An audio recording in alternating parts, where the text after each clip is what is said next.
Hi class. Today we're on to the third lesson of Unit 4B, Monetary Policy. So please take your time right now to check over the homework from the last lesson. Make sure you have checked over what you've done.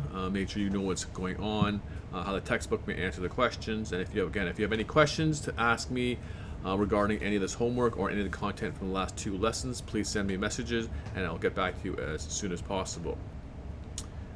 So today we're going to go over monetary policy. Just the beginnings of this lesson and next lesson are the kind of nuts and bolts and the real world application of what this unit is talking about. And so today we're going to learn how to determine different policies. We're going to look at how different interest rates are used and potentially how money supply decisions are made for economic decision making. Understanding what the Bank of Canada is, as that's probably a little bit foreign to some of you now. And so hopefully that will give us a good primer and a good starting point before our lesson tomorrow, which will get into a bit more depth of what the Bank of Canada does and how they actually do monetary policy. So today hopefully we'll have a good understanding of what interest rates are, what impacts interest rates. So please make sure you complete the review of the homework and the reading. So today we're going to look at monetary policy. And so monetary policy has a lot to do with interest rates. And so hopefully at this point in your lives you understand what interest rates are to a certain degree. And if you don't, we will go over that as much as you need. So please, again, ask me clarification questions. Send me messages to make sure you get what this thing is called interest rates.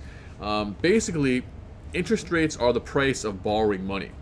So right now in your lives, you might have gone out to lunch, or you might go to a movie, or do something with a friend, and they might ask to borrow money up from you. And so you'll give them a $5 bill, you give them a 20, whatever you give them, and in all likelihood, hopefully a few days later, a day later, they'll pay you back that $5, that $20, whatever it may be. Most people at your age aren't charging each other interest, but in reality, financial institutions and large corporations and whatnot are going to be charging interest rates for any type of borrowing. And so if you remember our lesson on bonds back in Unit 3, we talked about how bonds are essentially just borrowing money, and so they're paying interest on the money that is being borrowed. So interest rates are that price, right? So it has to be worth your while to lend someone money, okay?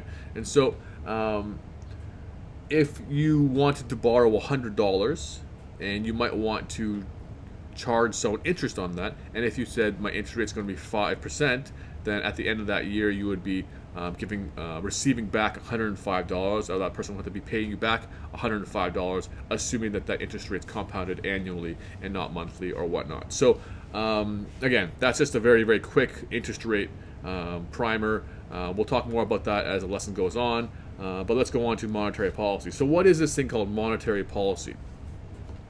Monetary policy is the process by which the government and the Bank of Canada, the BOC, I'll refer to it as, affect the economy by influencing the expansion of money and credit.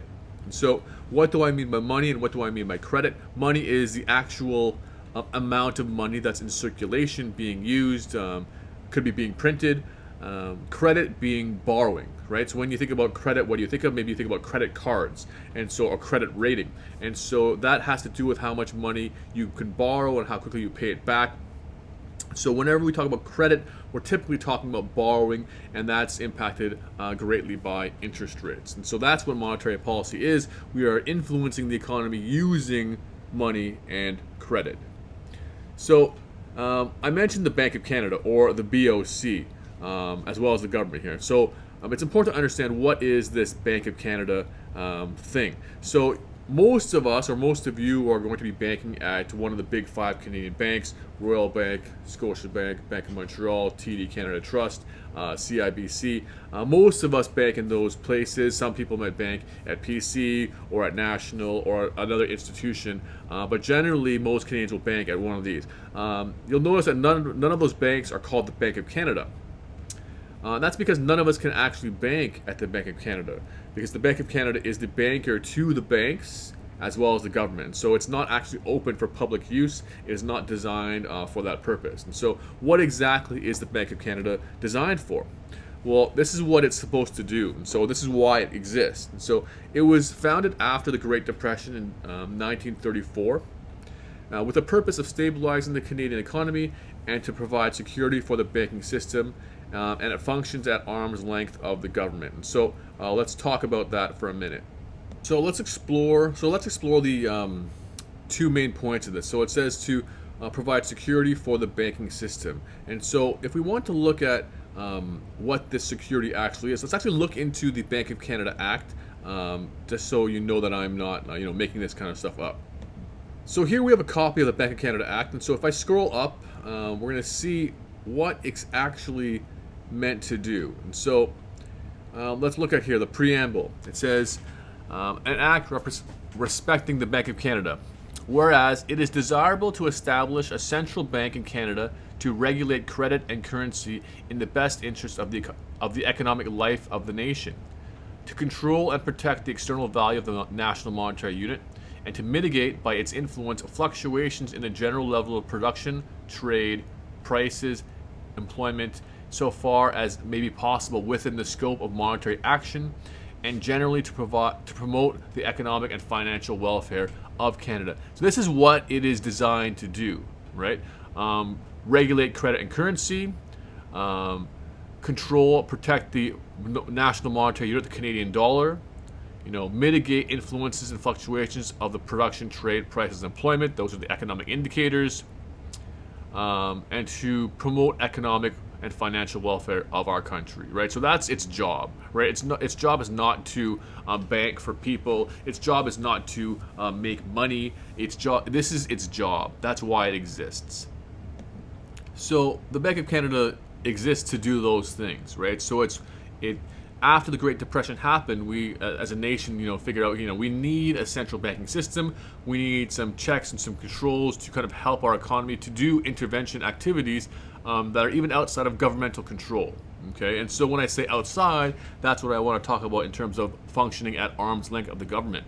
And so when I say arm's length, hopefully you think about, if I tell you to stand at arm's length from someone, it means if you put your arm out, you shouldn't be able to touch the other person. They should just be out of arm's length, right? And so it's to mean that it functions so much so that the government cannot control the Bank of Canada, okay? Because we don't want the ability for the government to control the system that prints our money or those types of things. We want there to be two separate entities so that things like corruption, things like overprinting of the monetary unit don't happen if someone else is controlling it that's not, I'll say, a politician, right? So that's why it's at arm's length of the government. And to make this point even more relevant nowadays, I want to show you an article that I just came across my newsfeed a couple days ago that talks about this very thing. And so let's take a look at that now. So this article is from the Financial Post. It says, affirming the Bank of Canada's independence has to be more than just lip service, right? And this was on May 6, 2020. And this is right here. This is Tiff Macklem, and he is going to be the new governor of the Bank of Canada. Stephen Poloz is the current governor of the Bank of Canada, but they just announced that he would take over. And so this is just talking about, everyone wants the Bank of Canada to be independent of the government. And that's of paramount importance, just because we need them to be able to make decisions that are good for our nation, that are not necessarily influenced by politics or not necessarily influenced by individuals. We want them to be, doing what they can. And so if we even read the first couple paragraphs, it says, Finance Minister Bill Morneau made a point of answering both. Okay, that's because they speak English on Bay Street. We'll start right here. We see the independence of the Bank of Canada as critical, he said at a press conference he organized on May 1st to announce he had chosen Tiff Macklem as the central bank's next leader. It's something that has enabled our economy to be successful over previous decades, right? So we have to make sure that our Bank of Canada, our central banking system, is separate from our government. And you can tell by making those kinds of statements, they know it's important, and they know telling the public that it's important to give the public reassurances that that is the case. some people will ask, well, is it really independent? Does the government have influence? Of course the government has influence. The government talks to them, they talk to each other. But in reality, the hope is that they both come to the same conclusions, right? If they both have educated, smart people that are doing and thinking in the best interests of our nation as a whole, you'd hope that they both will come to at least conclusions that are at least in line in the same directions. Maybe not exactly the same, but going in the same direction, so there won't be that many conflicts. And if there are conflicts, we'll discuss that at another point in this lesson or in the homework. All right, so that is the arm's length discussion. So going on to the Bank of Canada and seeing what the bank does. So what are the actual functions tangibly? So one, it's the Director of Monetary Policy. We talked about credit and money. So they decide what happens with monetary policy. Two, they're the banker to the chartered banks. And so what do I mean by that? So just like we will bank at the chartered banks, we put money, we borrow, we deposit from chartered banks. The chartered banks borrow and deposit with the Bank of Canada. Okay. Two or three, the banker to the government. Similarly, the government will put their money into the Bank of Canada, and they'll also borrow money from the Bank of Canada. Okay, and the issuer of currency. So they issue money. They issue the monetary unit of Canada, and so that's functionally what they do. And these things that they do are to accomplish the goals that we talked about before, right?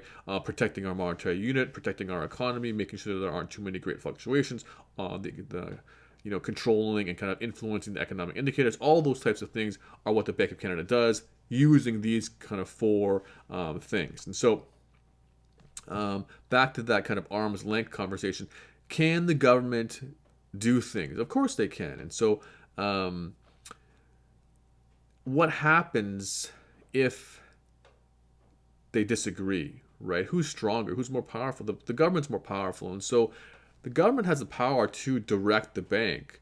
The government is who appointed the governor of the Bank of Canada, right? So there's some conflict of interest there. And so we don't ever want to see like things like directives that happen, or the governor saying that they disagree, because that's going to be very bad for consumer confidence and the people. We don't want to hear those kinds of things where they're disagreeing on policies, right? And so famously last year, Donald Trump and Jerome Powell had like heated public discussions over what they should be doing, and Trump was bashing Jerome Powell, who is the head of the Fed, which is the central bank of the United States. And so those kinds of things are not good for publicity, not good for what people believe what's going on. And so again, let's go to the Bank of Canada website to see what they say the Bank of Canada does. So here we're on the Bank of Canada website. What the bank does, they do monetary policy, which we talked about. They operate the financial system, and so that's talking about looking at how the finance and monetary stuff works, and that kind of talks in conjunction with funds management. They do banking for the government of Canada. They manage what happens there, as well as they manage what happens with the other banks and financial institutions and financial markets and all those kinds of things. As well as issuing a currency, right? So again, very in line with what we just talked about. This is what the bank does. This is what they do and what they're mandated to do. That's their entire function for existence. So let's go on to what this Bank of Canada is going to be doing. And so we're looking at monetary policy, right? So monetary policy is trying to influence our economy. And so this monetary policy is the responsibility of both the Bank of Canada and the government. And so they're hopefully going to be working together, even though at arm's length. They should be talking. Like, of course they should be talking. And so they'll try to do things to influence our economic activity. And so if we are in an expansionary time, right? If you look 2 years ago, we'll have been in a good expansion. What's happening during this expansion, right? Incomes are high, jobs are high, employment's high. Businesses are buying more, capital expenditure is going up, borrowing is going up, banks are lending more deposits, more money supply. Everything is kind of moving fast, moving well, moving good, lots of money, lots of jobs, lots of spending, lots of production, et cetera, et cetera, et cetera, right? All this kind of stuff is leading to an inflationary gap, and therefore, potentially, do we want monetary policy for a contraction to occur? Like, do we want this kind of thing? And so this is what was happening late in 2019, or maybe even all of 2019, where the Federal Reserve Bank in the United States was raising interest rates. right? And this was causing some concern with Donald Trump because people don't like interest rates going up because borrowing costs go higher. And so Trump thinks that it wasn't a good idea. It does not look favorably upon him and the economy. But Jerome Powell thinks, we need to slow the economy down. It's doing things that we don't want it to be doing. We want room to grow still, but we don't want to be that high in inflationary gap, right? Even though inflation wasn't that high at the time, which is why there was this kind of dispute, or part of why there was a dispute, right? So we have to figure out what are we trying to do, right? So in this expansionary time, it could be that we want contractionary policy, right? And that could be several things. That could be raising of interest rates. That could be reducing the money supply, the money that's in circulation, to reduce spending and production, et cetera, et cetera. The next scenario is what if we're in a recessionary time, right? So what if there's low income, falling production, falling consumption, investments, unemployment, all those kinds of things are happening, right? Our aggregate demand curve is going far, far to the left. We have low output. Our economic indicators are poor. And so we need expansionary policy. And so what might happen? What might happen is very similar to what's happening right now in Canada. Like, our interest rates are extraordinarily low, right? That helps people borrow, that helps people invest in capital, hopefully pushing aggregate demand up. And so those kinds of things could be happening to combat a recessionary time with expansionary policy. So what are these expansionary policies when we talk about interest rates, and what are these contractionary policies when we talk about interest rates? So we have a thing called tight money. Tight money meaning that money is tight, money is hard to get, money is less available, right? And so that means high interest rates, right? If the interest rates are higher, money is becoming more expensive to borrow. People want it less. People are holding on to it more tightly. They want more return for their money, right? So if there are high interest rates, borrowing is going to go down, right? Savings is going to go up, right? Because if there are high borrowing rates, that means that you're going to get more money when you put your money into the bank, because the bank is technically borrowing your money. Money supply will go down because there's less money in circulation, okay? And so tight money is going to restrain and contract the economy, right? So that's potentially going to bring us from an inflationary gap and lower us down, maybe, okay? The next one is easy money. That's the opposite. Low interest rates, borrowing will go up, savings will go down, growth in money supply, and that will expand the economy, right? So this is an expansionary policy. So those are our two kind of interest rate differences: tight money, easy money; high interest rates, low interest rates. Those are the two contractionary and expansionary policy measures for interest rates. So what's impacting these loans, right? So what's impacting loans, right? We understand that interest rate is the price of loans, and so what impacts pricing, right? Pricing for any microeconomics thing is demand and supply. Like, where do they intersect? That tells us what our price is going to be. And if prices for loans is interest rates, we need to look at the demand for loans and then the supply for loans. And so what's going to change our demand for loans, right? So for consumers, what do we want loans for? We want loans for buying houses, buying cars, buying major purchases. Similarly, businesses, why do they want loans? Major investments, right? They want to buy large things, build large factories, all these kinds of things. And so I've written down ROI impact. And so what does ROI mean? ROI is return on investment, right? And so why does this matter so much? And so if I think about a business needs to consider how much money they're going to make on the investment, okay? So that seems obvious, right? And so if this business can say, okay, with that new factory or that new facility or that new whatever robotics machine, whatever it may be, that's going to give me, a 7% return on my investment, right? It's going to make me 7% return. Okay, that sounds fine, but that doesn't mean anything because we don't know what it cost, right? If the interest rate on that investment is going to be 8%, getting a return of 7% is not worth your money because you're paying interest to the bank of 8%, right? So interest rates, the higher the interest rates means that the return on your investments need to be even higher, right? And so if you think about right now, Airbnbs are getting crushed. Lots of businesses are getting hurt. Lots of small businesses, like you think about a lot of those businesses who have been around for 20 years, these restaurants, right? Like some people think, how could they be going under after just a couple months, right? It's because sometimes their mortgage payments are so high, right? Their interest rate has been so high, and so if someone wants to buy a rental property to do Airbnbs, right? They have to pay a certain amount of money for the mortgage, and the vast majority of that's likely going to be interest, right? So they made this bet: I could rent this place out for X amount of dollars every month, right? And so they figure out as long as it pays, X amount over my interest rates and my costs, then I'm just gaining equity at no cost to myself, basically, right? But if interest rates are higher, that cost is going to be higher. Or if you can get less people to stay in your Airbnbs and you're going to make a little bit less money, then that impacts your ROI. And so all these people have these vacant properties that they're paying large mortgages on that they can't afford. And so businesses have to figure out what's worth it based on what the interest rate is and based on what their projected ROI might be. The next is governments. Interest rates don't impact governments as much. Like, of course they do, right? But ultimately, if they want to do something, they'll just do it.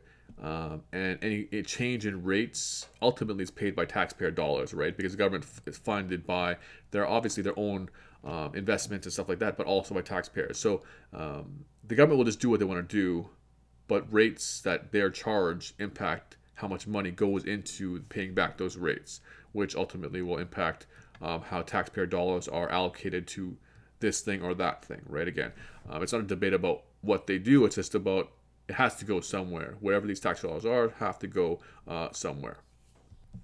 And so next is supply of loanable funds. And so who supplies loanable funds? And so remember if we talk about the banking system, how banks create money, right? The more money that individuals put into our deposits means there's more money available for loans. Same with businesses. The more money they put in, more money is available for loans. And charter banks, if rates are higher, they'll want to have a more quantity supplied of loanable funds, right? And again, also the Bank of Canada can push money into the banks to make them supply more loans. And so how much money that's available around circulating means more money is going to be supplyable for loans as well. More money is going to be available for loans. And so how does this look, right? So again, this graph should be no different for you, no surprise for you. Supply and demand, microeconomic graph, quantity of loans, price, which is interest rates. And so we have an equilibrium here, quantity of loans, price of loans. If demand for loans goes up, price theoretically of loans should go up, and then banks want to supply more loans. And then if demand goes down, price should go down, and then the quantity supplied of loans should also go down, right? So that's what demand will do to loans and prices. And if we change supply, if we increase supply of loanable funds, like the supply of money, price of loans should go down, interest rates should go down theoretically, and the quantity demanded of loans should go up, right? Like you see that as interest rates go down, people want to borrow more money. People are willing to buy a more expensive house because their interest rates are going to be lower than they were before, right? So they can afford more because interest rates are lower, right? And again, if supply of loanable funds goes down, then prices should go up for loans, and then the quantity demanded for loans should also go down. So we're going to go on to types of interest rates. So obviously in this format, I can't tell the pacing. Of course, you can pause the video and whatnot. But make sure you ask questions and pause, and to figure out that I'm not going too fast, and ask me questions as you go along to make sure that I can get back to them, or that you don't forget the question before you go on to the next part of the lesson. So make sure you keep pausing if you need to pause, and to review what's been going on. But we're going to go on to types of interest rates here. So interest rates are a complex thing. Like, they're simple in terms of thought process, but there are many different interest rates around that are going to confuse people. And so first one I want to talk about is credit cards. Bottom line, credit card interest rates are terrible. They're very high, they're very bad, and they're, in my opinion, ethically questionable. They're they're predatory to people. Like when I went to university on my first week of university, I've been offering credit cards from all these banks, right? It's just like they want me to borrow their money. They want me to run credit card debt so they could get paid by me, right? And so, just as an example, I just looked this up. The Scotiabank Platinum Amex is 19.99% interest. The CIBC Aventura Visa is 20.99% interest. The PC Financial MasterCard is 20.97% interest. All credit card debt is bad. Bottom line, never carry credit card debt. Okay? There's no, yeah, don't do it.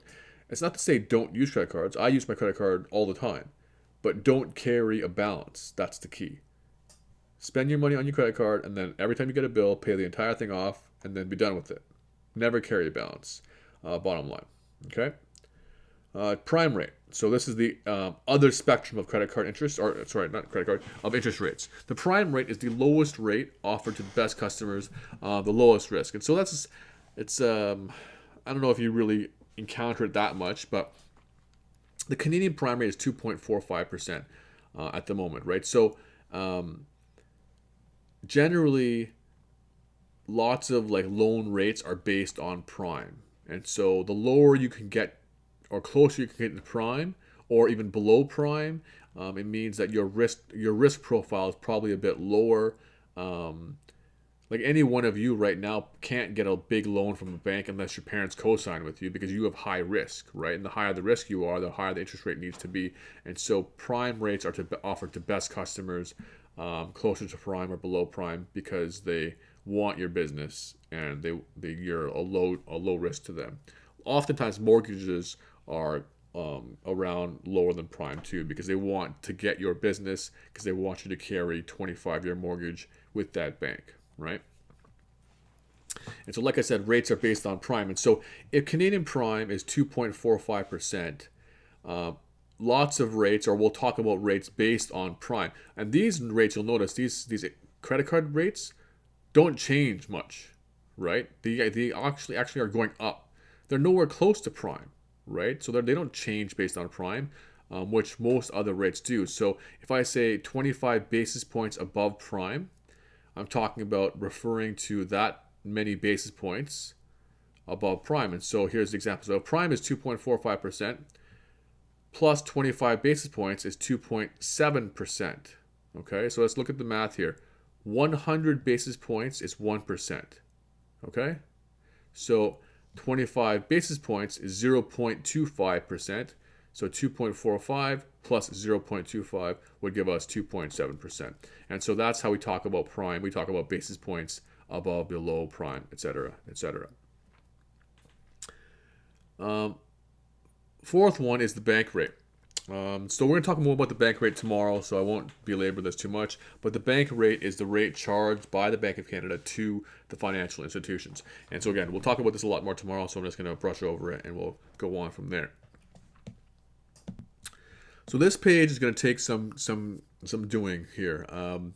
It's likely that this is going to be a conversation for our Zoom conversation, or a question and answer period. But we'll go over here quickly, knowing that we will go over it again, I'm sure. So inflation premium, nominal interest rate, and real rate of interest. And so let's start at the real rate of interest here first, okay?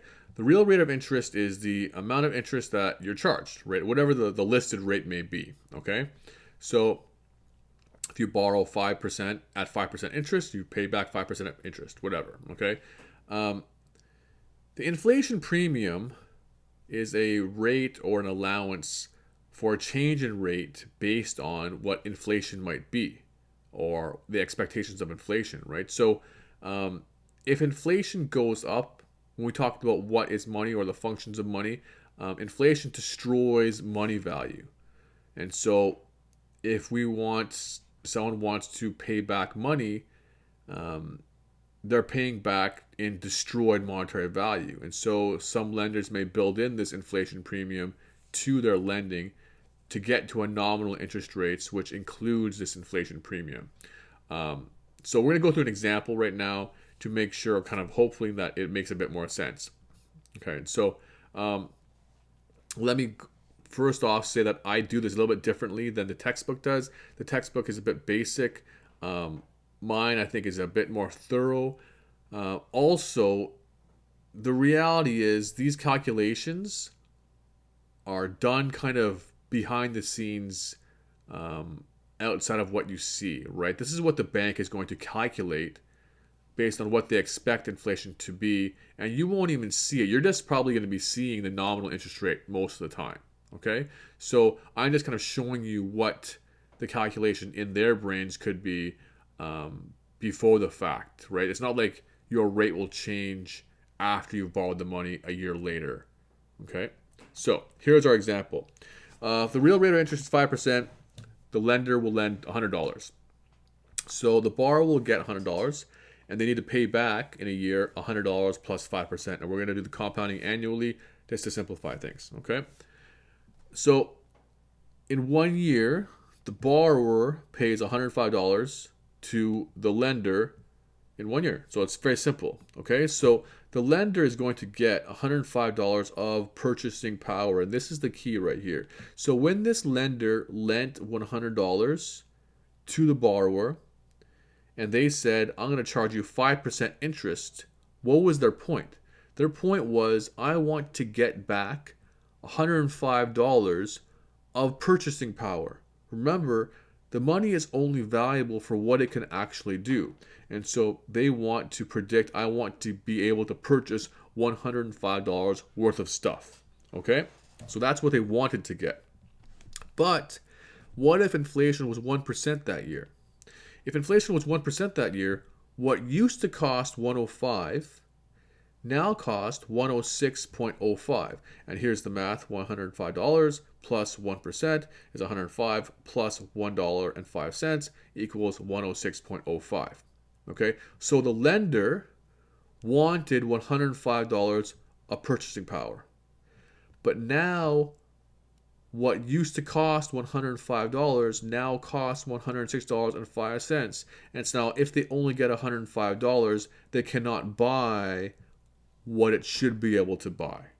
Okay? So therefore, they need to charge the inflation premium of 1.05 to get a nominal interest rate of 6.05. So if they charge this person 6.05%, they'll get $106.05. And that will get them the 106.05 of purchasing power for when they need it. Okay, so again, I know that that's a little bit complex and kind of hard to kind of wrap your mind around. And so there will be questions for that at a later date, I'm sure, at the Q&As. But again, ask me questions ahead of time to make sure you kind of have a good standing. So it's very important to have gone through this before this Q&A happens and kind of go through your homework, do your readings to make sure you get what's going on. So again, ask me questions and take a look at the lesson for tomorrow as well, and I will talk to you later. Thank you.